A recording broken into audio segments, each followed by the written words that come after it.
Hello my beloved friends. Today in this video you will see another newspaper of a brave boy. আজি আমি ইয়াত আৰু এটা news লৈ আহিছো যত আমি অতি সহজে ট্ৰান্সলেচন কৰিম আৰু টান শব্দবোৰ অসমীয়াত চাম. So without any delay, let's have a look at the sentence. You can see crocodile video. Crocodile মানে শব্দটো হল ঘৰিয়াল, যেটো আপোনালোকে চাব পাৰে ইয়াত চাব পাৰে আপোনালোকে. এয়া হল crocodile আৰু এজন হল 7-8 বছৰীয়া এজন লৰা. এইটো ভিডিও চাইছে, নিউজটো চাব পাৰে. নিউজটো বৰ ইন্টাৰেষ্টিং হ'ব. Okay,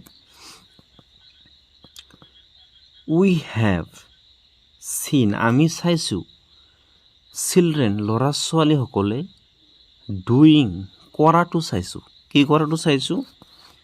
A lot of activities. Activities শব্দৰ অৰ্থটো হল কাৰুকাৰ্য অথবা কাৰ্যকলাপ. A lot of মানে হল বহুত.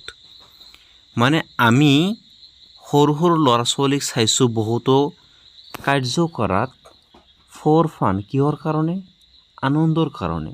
যেনে মানে সৰু লৰা ছোৱালী বহুতো কাৰ্য কৰে কিহৰ বাবে? আনন্দৰ কাৰণে. যেনে লাইক মানে যেনে অথবা দৰে প্লেইং গেমছ, খেল ধেমালি কৰা, চাইকেলিং চাইকেল চলোৱা, ফ্লাইং কাইটছ, কাইট ফ্লাই কৰোৱা.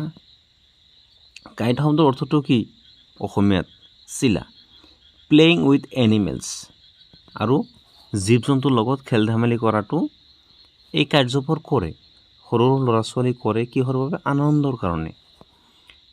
এণ্ড আৰু so on ইত্যাদি. বাট কিন্তু হিয়াৰ ইয়াত উই আৰ শ্বেয়াৰিং, আমি কি কৰি আছো? শ্বেয়াৰ কৰি আছো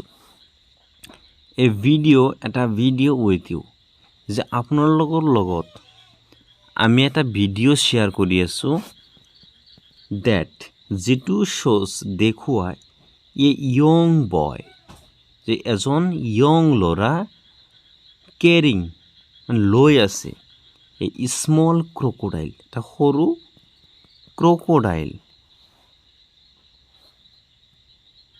on his back, পিঠিত.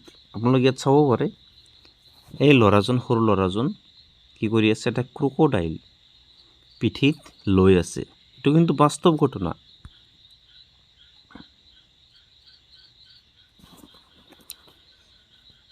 That shows a young boy carrying a small crocodile on his back. Back মানে হল পিঠিত.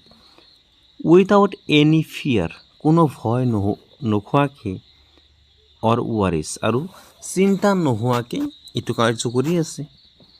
He also, তেওঁ আৰু is oblivious মানে হল অসচেতন. To the people around him, তেওঁৰ ওচৰ পাজৰ যিবোৰ মানুহ আছে তেওঁলোকে হয়তো কৈ আছে যে তুমি কি কৰি আছা, এইটো ক্ৰকডাইল হয়, এইটো তোমাক খাই পেলাব. কিন্তু সেই কথাৰ প্ৰতি কোনো গুৰুত্ব নিদি এই কাৰ্যটো কৰি আছে.